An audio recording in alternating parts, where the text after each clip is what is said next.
Every family gathering has that moment, I think, where you or someone there is just talking. You're talking with your hands probably, You're digging in your heels on some issue that's sensitive in the family. Or you say something that's typical of the family gathering, and then someone spots it. They say, "You're just like your father. You're just like your mama." And then you start doing the math. Was that a compliment? Or is that an insult? Because you think about this person, your father or your mother or your aunt or your uncle or someone that you might resemble in some way, and you think, "I love this person. They blessed me so much with so many things," but y'all don't need me to tell you that as you get older, you start getting half through sentences or half through arguments or half through habits, and you realize that voice coming out of your mouth sounds like somebody else, doesn't it? Or those things that you're doing are what someone else did that you said you'd never do, but you found yourself doing them. Sometimes we do end up like that, don't we? Everybody who came in here came in with an inheritance. And I'm not talking about a money, financial inheritance. Most of us didn't get that. Instead, I'm talking about the other estate we inherited. The temper, the silence, the way you handle conflict, or the way you don't handle conflict, the things that can be brought up at the dinner table, the things that could not be brought up at the dinner table, what someone said to you or about you. We all inherit things from our families of origin that are blessings, but we also all inherit things that are baggage. And most of us spend a lot of our lives trying to sort through which is which. The Bible, what I want to tell you this morning is that the Bible is not embarrassed by families like yours. The Bible does not open with a portrait of galleries of beautiful put together families. They're very messed up. That's why we're calling this series People in Progress. As we are all people in progress, so are all these people who walk with God. This family we're talking about today is one of, it's not the worst, but it's one of the most dysfunctional families in all of the Bible. You got parents playing favorites. You got boys who are fighting with one another before they're even born. You've got grudges that are held for decades and decades. And it goes on and on and on. And so much pain inflicted because of this pain inherited. What I want to tell you this morning is despite that mess, despite that pain, despite their failures, despite what they inherited, God was with them. This was the family of promise. This was the family God chose to bless the world with.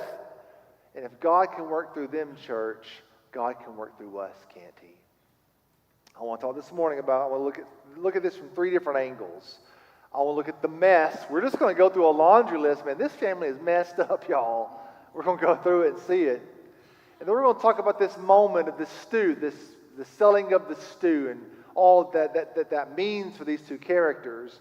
And then we're going to step back and look at the big picture of God's mercy through the whole storyline of their lives, okay? Let's talk about the mess, first of all. So Isaac was 40 years old when he married Rebekah. And it says that Rebekah was barren. She couldn't have any children. This is a theme in Genesis, isn't it? Neither could Sarah. And then it says that the very next verse says that Abraham prayed for his wife and she conceived. What a beautiful thing. But the very next verse says he was 60 when she bore two sons. Now, Charles, I got enough fingers and toes, I can count that up, okay? He's 40 and 60. That's 20 years, y'all. 20 years of waiting. It just skips over that. 20 years, that's a chunk of their life, isn't it? 20 years of waiting is the promise of God lost in the mail somewhere. Isaac is the promised son to Abraham. Now, he's got to have a son too. Will this son come? Will the promise continue? Once again, we're waiting on God. Some of you know that pain again. You know what it's like to feel like waiting on God to answer that prayer almost becomes a wound itself. It hurts so much waiting. Well, then the prayer is answered, and she conceives, but it's bad news, y'all. These boys are fighting in the womb. And it's pretty violent, too. The Hebrew here suggests it's not just a struggle. It says that they're clashing with one another. They're crashing into one another. So Rebecca isn't feeling just little kicks, little sweet little kicks. She's feeling some Chuck Norris roundhouse kicks as these boys fight within her. God bless her, okay? And so she prays one of the most human prayers in all the Bible. If this is what I have to live with, why do I live? How bad that must have felt for her. And think about that. This is the mother of the promise. The woman who bears the promise of God. Remember, this is not just some family drama. This is God saving the world through this family. God said to Abraham, I will bless the world through you, Abraham, through your seed. Everybody's going to be blessed.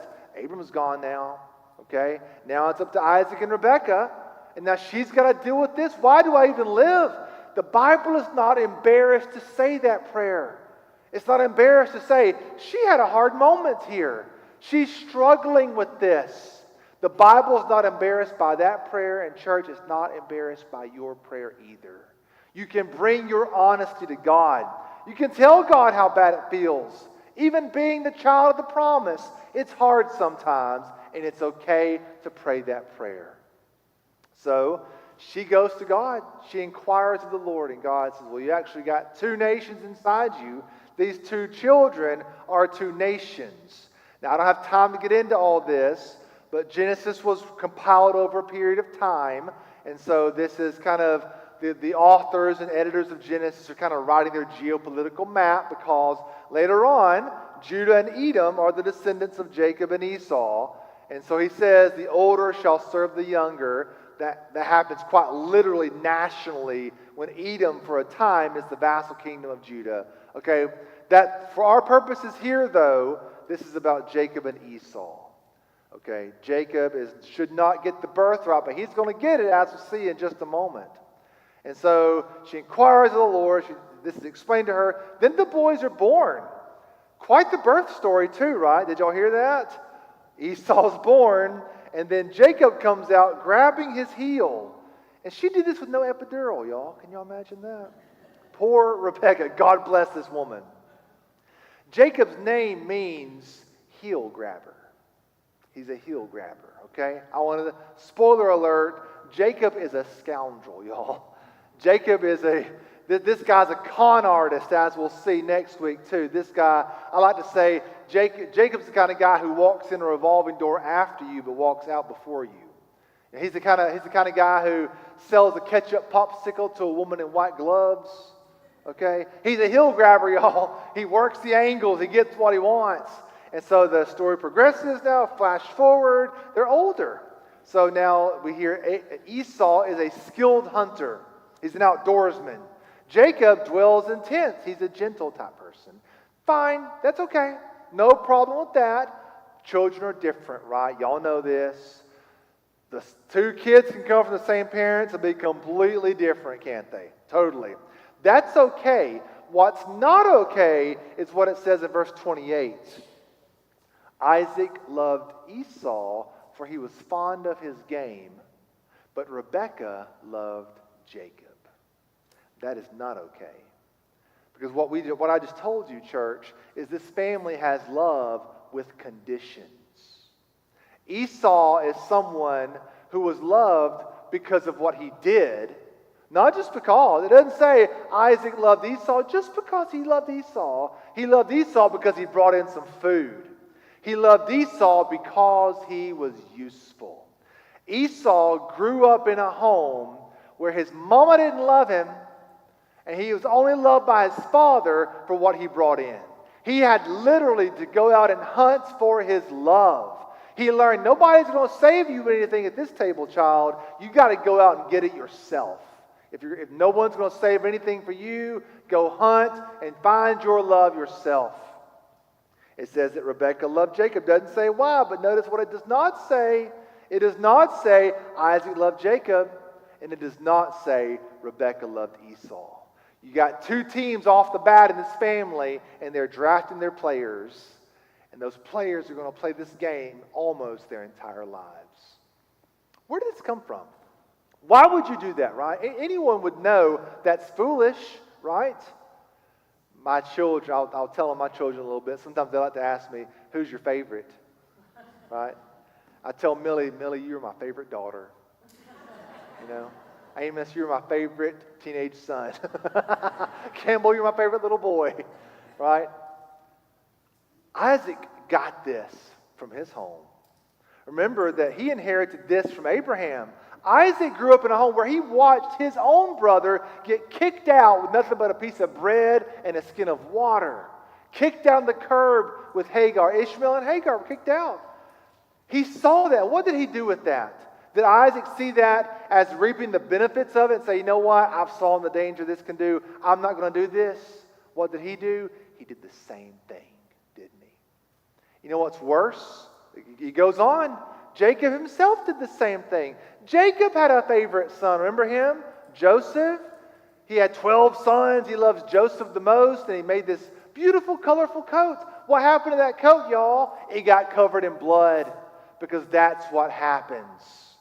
Trauma, church, does not just happen to us. God help us, trauma happens through us.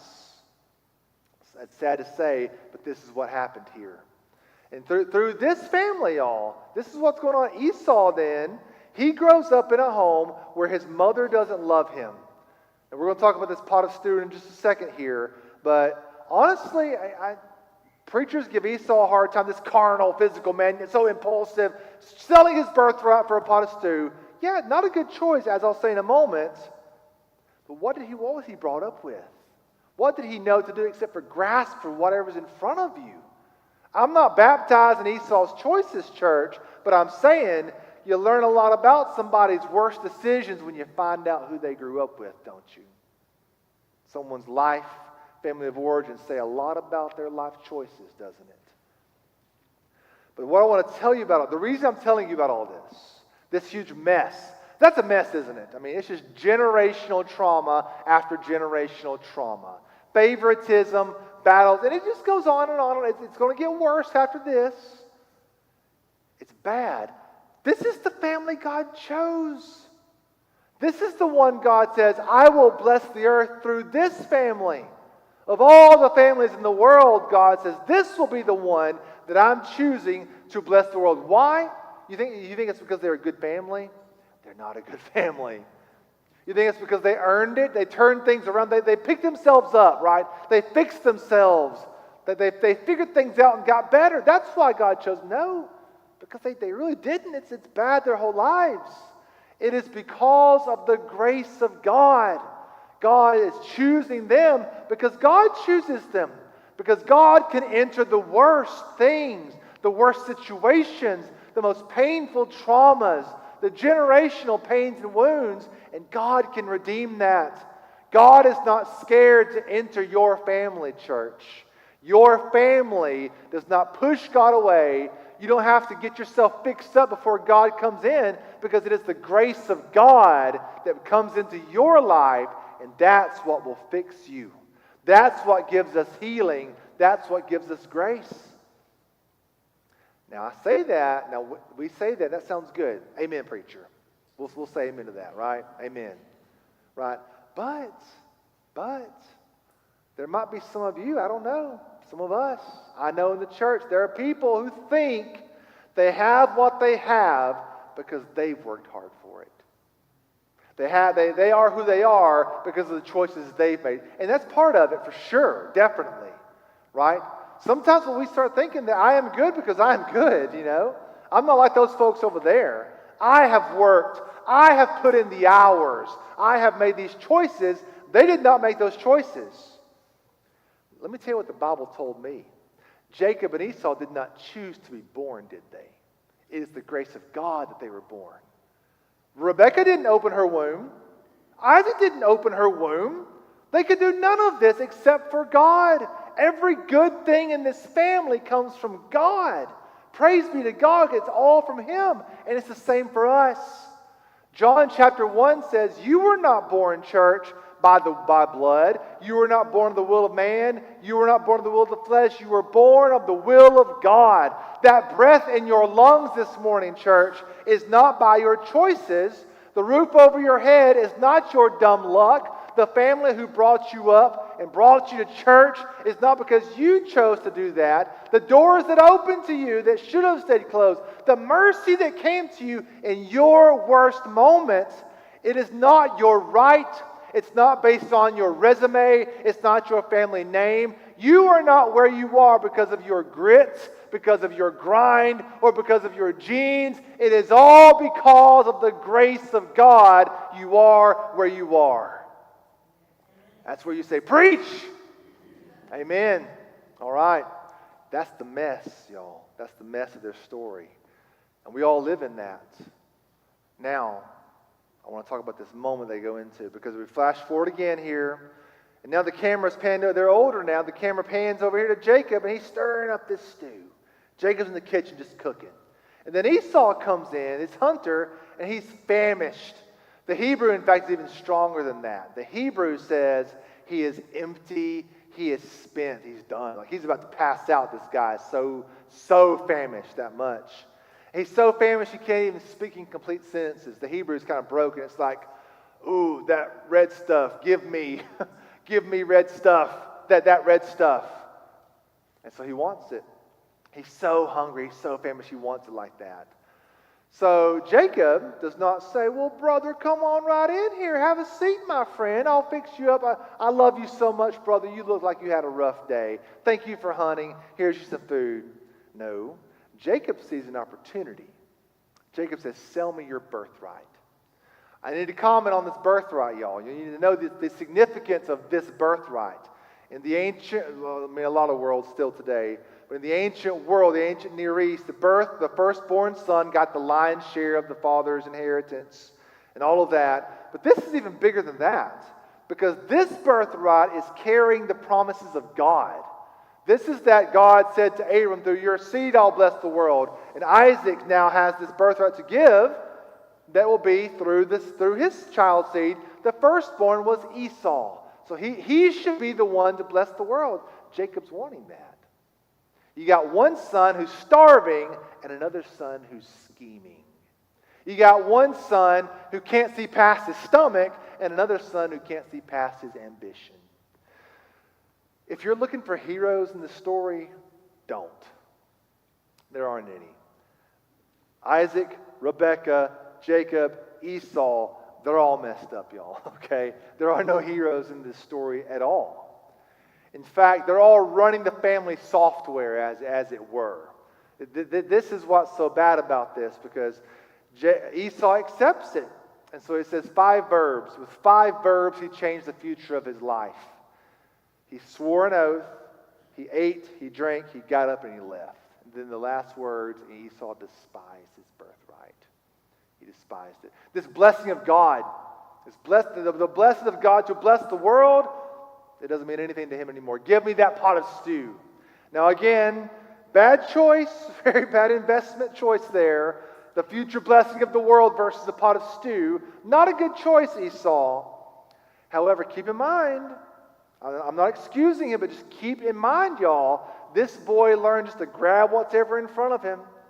His family, his mama doesn't care for him. He's only loved by his father if he's useful. Who cares? Let me just eat a pot of stew right here. I get it, honestly, Esau.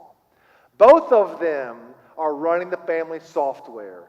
Esau's grabbing for whatever he can, and Jacob's scheming for whatever he can. Jacob is a manipulative con artist. He saw his brother in this moment of need and took from him by manipulation.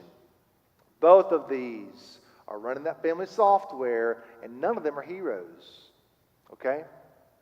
So in this story, what we are seeing here is a very, very messed up family. And in this particular moment, we're seeing this shift of the birthright to Jacob, but it did not come because of Jacob being clever. Okay? I need to reel back again just for a moment here and show you, this is not because Jacob got the birthright because he's so smart. Or Jacob got the birthright because he's so clever, or Esau so foolish. Remember the oracle? God said before they were even born, the older shall serve the younger. This bothers me. Okay, I'll be honest with you. I wasn't thrilled about preaching this passage because it bothers me a little bit. Esau's the older one. He should get the birthright, right? That's fair. Jacob schemed for it. He shouldn't get it. He's a liar. He's a cheat. He's a swindler. He should not get the birthright, but he did. Why did he get it? Because God said he would. Because God wanted to give it to Jacob, not Esau. Why? As Moses said, God said, I will have mercy on whom I will have mercy. That ought to upset you a little bit, okay? That ought to unsettle you, church. Because we live in a world where the firstborn rule, don't we? We live in a world where those with power and influence rule, don't they? It's ran by those whose names, we don't have names on the pews, but I've been in churches where this is donated by the Rockefellers or the Vanderbilts. You know what I'm saying, y'all? You hear me? Okay? The world is run like that. This is telling us God's grace is not run like that. God does not check your pedigree before he makes a promise. God does not consult your resume before he decides to bless you. God doesn't have to choose the first in line, the ones that the pick-me's. God doesn't have to choose. God can reach the back of the line if he wants and give grace to that person who's a con artist who doesn't even deserve it, but it's God's grace. This is a story about the scandalous grace of God. The story is not be clever like Jacob, nor is the story don't be foolish like Esau, even though Hebrews kind of makes that point. Don't be worldly like Esau. The point Genesis is making, in my opinion, the way I'm preaching this, God will have mercy on whom God will have mercy. It is the scandalous grace of God that even a lying, cheating schemer like Jacob can receive the promise. I want to talk to you about mercy now, okay?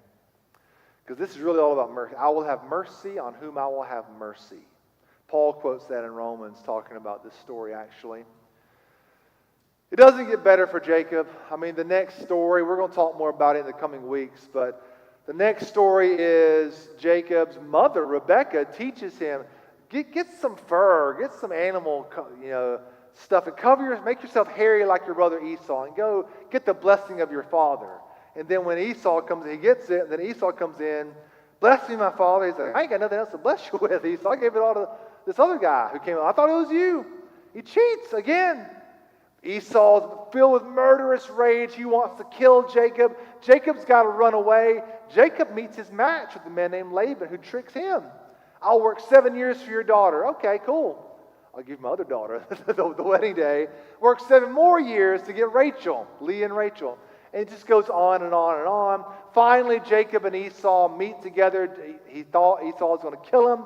Jacob wrestles with God. I mean, he walks away wounded from this. Jacob walks away from his encounter with God by the grace of God with a limp. I'm saying that to tell you, when I talk about the grace of God, the scandalous, wonderful grace of God, I'm not going to act like when you receive the grace of God, everything's going to be better now. They still had a very hard life. It was difficult. But what I want to tell you is grace means the mess doesn't have the final word. Life is hard. We deal with our own choices. We deal with the choices of somebody else. But like Diane read to us in Romans chapter 8, there is therefore now no condemnation. Paul is saying that God did what the law couldn't do. The law could say, man, you're a sinner. You messed up. Here's what's right. Here's what's wrong. You messed up. Here are the consequences. Blessings or cursings. He is saying God did what the law could not do. And God gives his grace to those who may not deserve it. Who don't know, no one deserves the grace of God. So the lesson of this story this morning, friends, is that you are not your past. You are not what your family did to you. You are not what you did on your worst, hungriest day. You are not what they said about you. You're not what they talked about you. You're not what you did or what anybody else did, because Jesus came into your mess. Jesus came into your life and gives his grace. Matthew chapter 1 tells us Jesus came into this storyline, this family tree, with Jacob the schemer in it. And Jesus redeemed it. Jesus redeems it. And Jesus redeems your story, our story as well. When you hear those voices, church, when the voice says, you're just like your father, you're just like your mama, or the voice echoes in your mind over the years, you'll never change. You'll always be this way. Whatever those words are, what you can tell them is, okay, I am my father's son. I am my mother's daughter. But you can say, I'm also the child of promise. And God is with me. Amen.